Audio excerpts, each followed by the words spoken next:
and welcome to Modern Animism Radio. I'm Laura Giles, and I'm here to answer your questions about how to make animism accessible to the average Western person. If you have a question, please send it along, and it may end up as a topic of a podcast or a YouTube video. So today I'm bringing together everything we've ever posted to help you learn about animism and putting it in a template of sorts to help you organize it in your head to use it to create your own authentic animist practice. So I know we have a lot of stuff all over the place, and if you're just jumping in, it could be overwhelming. So hopefully this helps. I have covered this topic before, but in a more general way because I'm a big picture person, but I can certainly go into details, and today we're going to get specific. So before we get into the nitty-gritty, let's pause to give thanks to our ancestors and the elements. I thank and acknowledge the element of earth for the ground beneath our feet that helps us to stay stable and find our way back to center. I thank you for the earth that is coming back to life and gives us all we need to survive. I thank and acknowledge the air for all the things we can't see, our breath, imagination, thoughts, communication, inspiration. All those things help us to live and grow. Thank you. I acknowledge and thank fire for the passion that ignites our hearts and motivates us to do great and small things. I thank and acknowledge water for giving us the means to go deep, to feel deep, and face our darkness so that we can be whole. I thank our plant, animal, and mineral ancestors for all you do that makes life possible, and give thanks to the human ancestors for all the ways that we're supported that we see and don't see. I've had a lot of blessings this week, and so I really want to emphasize that gratitude. Thank you. So thank you to all the listeners who support us with likes, shares, subscribes, and just being here. All this helps our Google rating, so please, if this broadcast helps you or inspires you in any way, write us a review on iTunes or wherever you're listening. If you'd like to donate, you can do that at our website at pansociety.net at the bottom of the page. And as you know, if you've been listening a while, our online course has been up for renovation. We're undergoing a church-wide update with Mercury in retrograde, ice storms, being out of power, slow internet. It's taken a lot longer than anticipated. We had hoped to have a lot of projects completed by now, but I have found a faster internet, so whoopee. Hopefully that turns things around. So I'm asking you to be patient. It is coming. Can't wait to unveil it, and I'll tell you about more when the time gets closer. As I mentioned 2 podcasts back, we have a poetry contest going on until March 15th. So one of our projects is to publish a book of love poetry. And if you're a poet and would like a chance at being included, go to our Facebook page or our MeWe page for details on the contest. And best of luck. Can't wait to see your poetry. So I said we were going to talk about creating an authentic animist path. So what does authentic mean? Authentic is what's true for you. So I think when sometimes people ask about doing authentic animism, they're asking about the way that it was done for someone else. Maybe it was their ancestors, or here in America, it's Native Americans, or it could be Peruvians. So there's all different kinds of authentic animism, and some of them don't look anything alike. So what is authentic? There's lots of different ways that it could be authentic. For me, I have 2 animist lineages that have been continuously animist. So what's authentic? And then I have some relatives and ancestors who haven't been animist for a long, long time. So what does animist or authentic animism look like to me? It's going to be real different than what it looks like for you because I have all these influences. So authentic is going to be what's authentic to your genealogy, maybe, I think, because your ancestry is in there and you want them to show up, especially if you have an ancestor honoring practice, because they want what they want. So if that means putting out a bowl of milk outside as your offering, then that's what you do. People might think why are you doing that? You don't have a cat. But you know why you're doing that. So it just really, if your ancestors are used to rice, then that's what they want. If you live in a place where rice is not indigenous, then that's probably a strange thing to do unless your ancestors want that. So authentic is really going to be about all the things that make up you. What is your genealogy? What is your ancestry? Where do you live? Where have your ancestors lived? What about the time? sometimes people want to go back, and this is cool, do you, and do the Reconstructionist thing. So I'm going to do it the way that it was last recorded. That could be 2,000 years ago, 5,000 years ago. I don't know. It could be 100 years ago if you're Native American, or you come from some other tribal culture. If that resonates with you, do that. Another thing to consider is, what are the plants in your area? So a lot of us work with herbs for health, for magic, for food. And Ayurveda is amazing. Chinese medicine is amazing. A lot of those plants don't grow here. So am I going to use those plants? Am I going to use plants that are indigenous to here? Something to think about. It's up to you. So I'm just throwing out some things that, you want to consider maybe. But our guts evolved with the plant life and with the diet. So it's more common for Asians and Native Americans to have problems digesting alcohol because it just wasn't part of the lifestyle. So we didn't evolve with that. I don't remember which culture it is. It's more likely to have celiac disease, but there's a ethnicity that they have problems digesting wheat. Asians have a hard time digesting milk, dairy. So you got a higher percentage of people with Asian ancestry having lactose intolerance. Things like that. That's why I'm talking about the plants, because we have a relationship with things. And I know in modern days, you can be around the world in 24 hours. You can have whatever you want, whenever you want. Things are not necessarily seasonal now, but that doesn't mean that's the way that it should be, because that's not the way that nature designed it to be. And when we live outside of a natural lifestyle, then we can be creating things that are not very healthy. So do it however you want to do it. I would consider the plants. So if I'm going to be making some herbal things, I'm probably going to be using some herbs that I can grow on my own. Same with animals.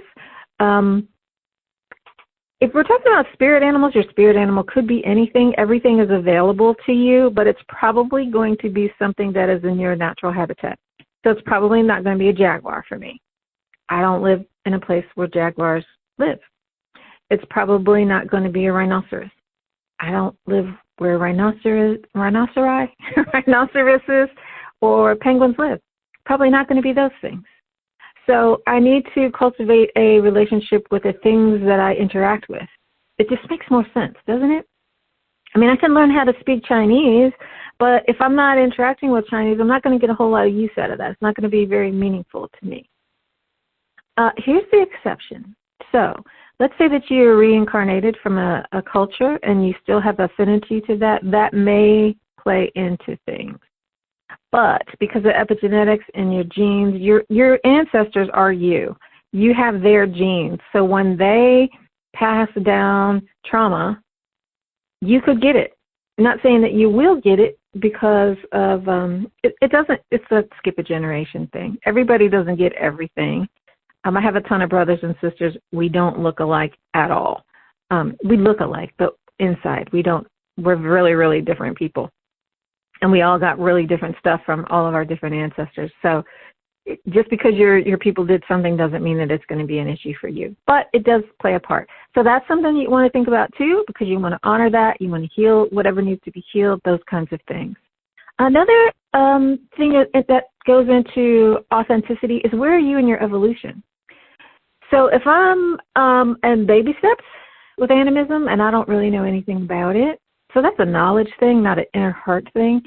But I might need to go slower, and I might be paying attention to different things than somebody who has them in their culture. Like if I live in Australia and I'm close to the outback, I have interactions with Aboriginal people. So I might have ideas that are already animist leaning. Social beliefs also play into that. What you came from as far as religion. So all of it's holistic, and what's authentic to you is going to be differently authentic to someone else.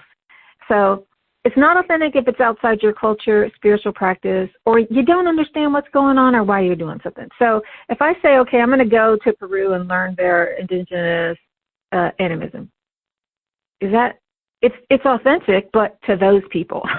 It's not really authentic to me. It's like putting on a costume. Versus if this is what people wear every day and this is what I'm wearing, that's not a costume. That's my clothes. See what I'm saying? So I think that's why a lot of people got away from organized religion, or getting away from organized religion, because it's become a rote practice. Do this, do that. That's what they learned to do. But maybe they didn't learn why, or maybe they do learn why, but it's not a heart-centered personal practice. So if you want, whatever your spiritual path is, if you want it to be useful and worthwhile, let it reflect you. Let it reflect this time, your beliefs, where you are, what's important to you, your people, all of those things. Now, we can get inspiration from indigenous people. I think that's what we're here trying to do. So we're here to make animism accessible. We're giving you, I just posted a invocation. There are rituals on our page. There's songs. There's all different kinds of things that will give you a foot into Pan Society, so that you feel like you belong here, but also a way to like, you don't have an invocation yet. So you start using this one, and then maybe at some point a spontaneous invocation just erupts from you. Or you are in touch with your ancestors and they give you one. Because that's kind of how it works, because everything changes. Everything evolves. So what you see of Native American spirituality, for example, from 500 years ago is not the same as it was 200 years ago, because history happens. It's an interactive thing. So some of the things we keep, some of the things we don't keep. I think a lot of people think that it's like frozen in time, because in animist cultures and tribal places, things don't evolve that fast. But we're in a different time. So all of my people have cell phones. It's still a tribal society, but everybody has cell phones. We still live in the modern age. So it's different than it was like 80 years ago. World War II was a really society-changing event for my people. And then you have other things like that happened that were really society-changing events. So it's not static. And we're not static. So your practice is probably going to change as you change. And that's cool. One of the things that I would suggest that you look at, though, as you're starting out is order of operations. So what comes first? Everything is a wheel, and the wheel is always turning, but then you could start wherever you are, because there is no start, there is no finish. But I would suggest starting with Earth. So Earth is about being grounded, humble, down to earth. Because what can happen as you're starting out on something is that you start to feel good, let's just say. And then you start to feel inspired and, oh, I know something that other people don't know. And you get glamored, which is just your ego getting big, really. And then you start to lose touch with your root. So humility is a really big value in my tradition. It keeps you connected. So sovereignty and connection is the yin and the yang for us, but any yin and yang is going to be a way to stay balanced. So if I'm starting to get too big for my britches, then my sovereignty is getting out of balance with the connection. Because when I start getting too big for my britches, then I start losing connection with people. And animism is absolutely connected. So I would start with Earth, do all the things that get you in connection with your body, with the physical earth, sensuality, because that is your antenna. If the body's not feeling good, then something's out of whack. So if you can always tune into that, that'll help to guide you. That your heart is a physical thing. It's a vibration. It's an emotional thing, but it's also a physical thing. And if your heart's not good, then you know you're probably on the wrong path. So order of operations, I would start with Earth. And Earth is an element. So branching out from there, I would go with the elements. Get to know what the elements are. See them when they show up. That's why I always acknowledge the elements, no matter what it is, anywhere, anytime, any place. It's going to be made up of elements. And if I can find the elements, then I always have my foot on the ground. I always know where I am. So in the wheel, we have 5 elements with spirit in the middle. But if I know that I'm earth heavy, then what do I need to balance that with? I need probably air, right? Because it's a cross. If I'm water heavy, I probably need more fire. I mean, I might need to balance all kinds of things, but for the yin-yang pair, that's why I'm going there. So that's another thing that you can look at that helps to keep you grounded is, if you know nothing else, if you got sovereignty connection, you're good. You can do animism just with those things. If you've got elements, you're good. You can do animism just with those things. That's why I always talk about these things, because they represent the whole universe.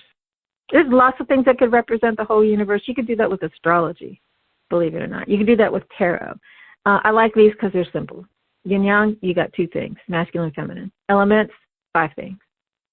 Another basic thing is get to know your archetypes. So know what the healthy ones look like. These archetypes are everywhere, and they can be a guide for you. So you like, okay, what energy is in play here? And if I say, oh, it's the rebel, is it a healthy rebel? Is my rebel going amok? That's all I need to know. And then that tells me, do I go right? Do I go left? Do I need more? Do I need less? Is it the right thing for the right time? The right thing, right purpose? There's nothing bad in the universe. People say, oh, what about snakes? What about scorpions? They're great. They add to everything. But if it's the wrong thing in the wrong time with the wrong intensity, then it's not effective. So it's more about being effective. Am I reaching the goals? Am I using this in a way that makes my sovereignty and connection balanced? If it's not, you know that you need to self-correct. So mother and warrior are 2 toxic archetypes that I see a lot in Western society. So the picture of the mother is the shadow mother. Picture of the warrior is the shadow warrior. So if we're aiming for that, because we think moms are not healthy, warriors are not healthy, then we have the wrong picture. And I think we need to change that, honestly. I have done a podcast on the mother archetype. You might want to check that out. I think that would be enlightening. I've written about the warrior, too. I think that's in a blog. It might be in a YouTube. But if you just go to archetypes, you'll see I've covered some of them, if you don't know what they are. But they're not just things like mother, warrior, human things. There are archetypes of around us. So the land, the sea, the trees, those are archetypal too. So when you look at this land, we think of the land being fertile, stable, all of these kinds of things. So when we're talking about symbols and asking for symbols from the spirit, and we get this picture of a land or the feeling of a land, if we don't know what that archetype is, it's going to be like, I don't know why I'm getting this thing. What is this thing? And we might not even see it. So archetypes are universal. They're symbolic. There's a deep space inside of you that knows what they mean. We need to bring that knowledge out of the unconscious and into the conscious, where it's more easy for us to work with it. We don't have to do that. But I think if your right brain and your left brain are working together, you're going to be more effective. So how to make it authentic? Learn about the elements, learn about the yin-yang, learn about the archetypes. Let that be your foundation. And the next thing, the wheel of life. Learn about the wheel of life. Where are you in it? Where is the outer world? So, for example, let's say in my career, I could be in the spring if I just started a new job. So when I'm in the spring, that's a fun and frolic. It's a learning and growing, not real mature yet. You got all of these springy energies happening, which is really different than if I'm in the fall, which is I'm declining, winding things down, probably moving towards retirement. See what I'm saying? So it's kind of like the elements. If I know where I am and I let myself be where I am, then things are probably going to run really smoothly. If I am in the spring of my career and I'm trying to do summer, probably not going to work out so well.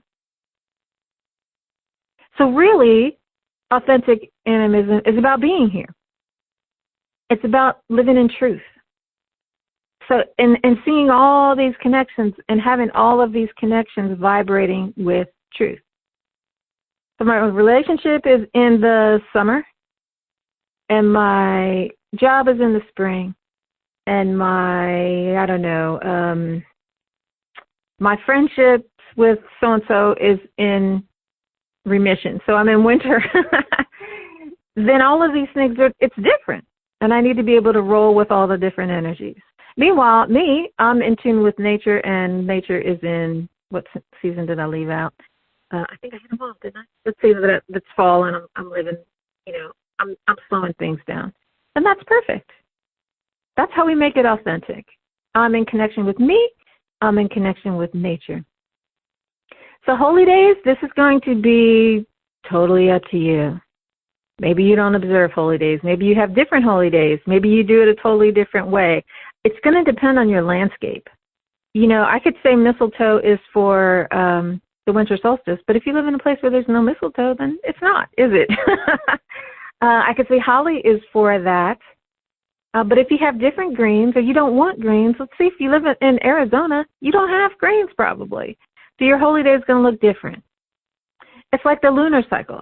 Some people call the moons by Native American names, but did you know that there's not really Native American names? There's totally different tribes. The East Coast is way different from the West Coast. North is different from South. So it's not like one Native American name. There's a bunch of them. And if it's this year to that year, let's say that February was really warm. We've had some warm Februaries, okay? That's going to have a different name than all the other ones. It's not going to be I don't know, I'm making this up. I don't know if it's the cold moon or what it is. But if it's normally the cold moon, well, that works a lot of times, but it's not the cold moon now. It's warm. So actually, that's a really good way of keeping in touch with nature, is name your moon for what's happening in your area. Does the strawberries always come at this time? Maybe this is a strawberry moon for you then. Do you live in a place where wolves howl? Then maybe it's the wolf moon. Or the salmon runs? Maybe it's a salmon run moon. So that's a good way. Naming your moons after what's happening in your area. And if this is the daffodil moon, the crocus moon, and we don't get them this year, then it's something else. So, for example, if there's an invasion and if there's mass starvation, then they would say this is a starvation moon, or this is the death moon, or something like that. So that's how they always know that this is the time that this thing happened. So they were named for significant events. It wasn't just like, oh, it's February, let's call it this moon. That's animism. It's what's happening right now. It's not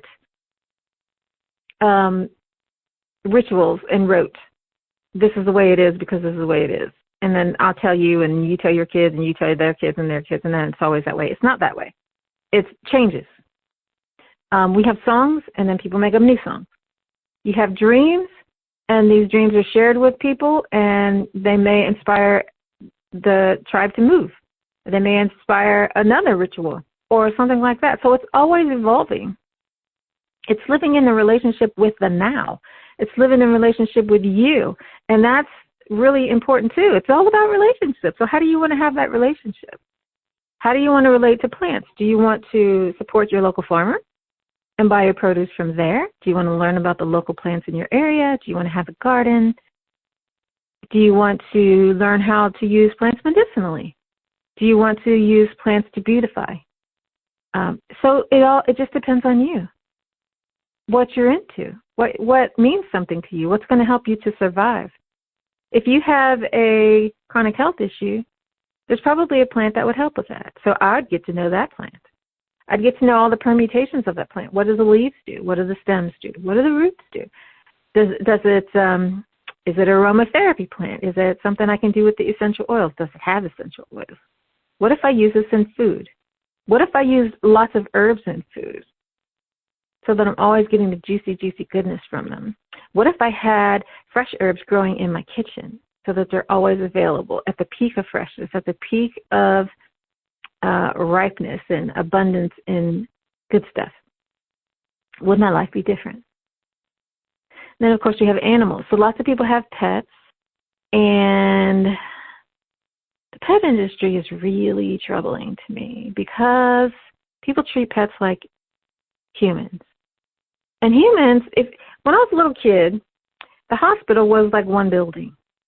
All departments were in this one building. I don't know, maybe it had like 4 or 5 floors. When I went back home and saw the hospital where I was born, it now takes up the entire block. And that one building is like an intake or something. It's not even, you know, and it's crazy. We call this medicine and we call this health. It's not health. That's a disease paradigm. That's not a health paradigm. So when we treat our animals the way we treat ourselves, and now we have to have a vet, we have to have pet insurance, because they have all the diseases that we have. That's not cool, y'all. We're not treating them the way that they are supposed to live. They're not living a natural wild life, and we're not either. So that's what all these relationships are about. Think about what is natural for animals. People eat animals. I hope that's not a newsflash. So when somebody says to me, oh, you're going to eat that poor little animal, yes, I am. This is what people have done forever. I eat plants too. Did you know that plants can talk to each other and they send out signals saying, oh gosh, the lawnmower's coming? You know, they send out warnings and stuff. There's all this mycelia under the earth, and they use that as a network to communicate with each other. So plants are just as alive and sensitive as animals are and humans are. But we got to eat something. Everybody eats something. So my point in that is, you know, it's a different way of thinking of things. It's just honor your food. Whatever you're eating, honor your food. And if it's not alive, if it's like created in a lab, honor it still. Just know that that's not natural food. For me, astrology also plays a part because everything has energy. And the universe is vibrating at its own energy. And when the moon is here and the sun is there, different energies are available to you. So there's going to be things that are helpful, things that are not really helpful. And if you are vibing along with that, your life's going to be easier. It's like doing spring things in the spring. If I'm trying to plant pumpkins in the spring, then I'll probably have pumpkins in the fall. If I'm trying to plant pumpkins in the fall, good luck with that. That's what I'm talking about. Everything has a time and a season and a lifespan. For me, singing and dancing is a part of it. It's a way to connect with spirit. It's a way to connect with other people. It's a way to release emotions, to feel emotions, to flow. That's just, you know, to me, if you look outside, so I'm looking outside right now, thank goodness it's a sunny day. The sun is really perky and spirit lifting. So when I see the earth like that, it's like singing. Oh, everything looks so pretty, wee, you know. And then when it's overcast, then it's singing too, but it's singing in a different way. Maybe it's a little melancholy, or maybe it's just a different mood. So if you think of everything as everything is vibration, but if you think of it as a lovely melodic vibration, then you can just be where it is. We follow the stars, we follow the sun, we follow the earth. And when we try to dominate it, be like, oh, I got to be in a good mood today, and then it's raining, and then you're like, oh, God, you know, and you're fighting against it, that's a losing battle. So just sing whatever song there is to sing. Dance whatever song there is to dance. And then finally, after you do all that, you have a relationship with that, you get it, you understand it, you know how to manifest it, put it out there, show it, then comes the rituals and the ceremonies. So I know a lot of people are here for rituals and ceremonies, but if you don't have the knowledge of all of that stuff, and if you don't know what you're doing or why you're doing it, then there's no reason to have a ritual or ceremony. So if I'm doing a moon circle or a moon ritual, because the moon is wherever it is, full, new, and that's all I know, probably not going to be a very meaningful moon circle. So all that other stuff is what makes the ritual and ceremony meaningful. If you don't have that, so what? But, okay, so as you're learning the rituals, and you know, if you don't have no experience with this, then go to our website. We have bunches of rituals. Ask me, can I get a ritual for this? I will gladly do that for you, so that you can learn how. But the most important thing is going to be for you to learn how, so that it means something to you. And then we have Animist is connection. No, if you're not doing it within community, then you're probably not getting the full experience of it. So that's why I invite you to interact, to join up, to participate, so that you have a community, somebody who validates you, who sees you, who recognizes what you're doing, and high five, help you along with it, talk it out with you if you need that. And then there's the solitary stuff that we all do every day by ourselves. It's the yin and yang. We need both. So journaling helps. It helps to, when you have ideas that are inside, they're not the same as what they look like when they come outside. Journaling brings them on the outside. So that's a yin and a yang too. Bringing it out, that's writing, that's the masculine. Thoughts and internal dialogue, that's the feminine. And if you want to birth something, you got to bring it out into the world. So I highly recommend journaling. We are working on journals, by the way. We've got a couple of them coming out, and you'll see some more after that, too. So there's lots of inspiration going on in the background. And you're going to see, this really comes from your input. Our interactions with you is driving this train. So I get a lot of messages on the down low. Put it on the Facebook. Let other people hear your ideas, or the me-we. This is how it happens, y'all. So participate. Let us know what you're doing. You might be doing something really, really cool that other people would be like, oh, that's so awesome. I need to incorporate that into my practice. You know, oh, this happened with the ancestors. That is so cool. When you have a witness for it. We have moon circles and talking circles and different types of events. So I got a bunch of stuff on the plate, and so we wound way down to get that off. But as that's coming up, those are going to start happening again. Hope to see you there so that you can tweak, refine, get ideas, so that we can all kind of interact with each other. So it is meant to be dynamic, living. It's not just something that you think about. It is active. It happens every single day. I hope that's helpful. Hope that's more of a nitty-gritty, I need to do this, I need to do that. Because it is a personal thing, I can't really say step 1, do this, step 2, do that. But the online group is going to be kind of like that. The first 2 steps everybody does, and then it like sprawls, and then you can do whatever you want. But like I said, everything is built upon your questions and interactions. There's some things that are really foundational and basic that I don't think about because they're just kind of automatic to me. I need you, if you're a beginner, to remind me of that so that I don't forget it and just take it for granted and you never get it. We also have a lot of people who are here who got it, you know, and I don't want you to be left out thinking, oh, it's just beginner stuff. We need your participation too. Lead us. This is where we're going, y'all. Kind of, you know, breadcrumbs, lead the path.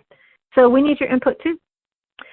That's all I've got for you this week. I hope to see you around, and thank you so much for tuning in. Be sure to check out our Facebook and me-we pages. We'd love to have you over there. If you can come over to a bonfire when it happens again. We're having a really tiny small one for spring equinox, so if you're in the area, maybe we'll see you there. And if you'd like to donate, you know the website, it's pansociety.net. So thank you so much.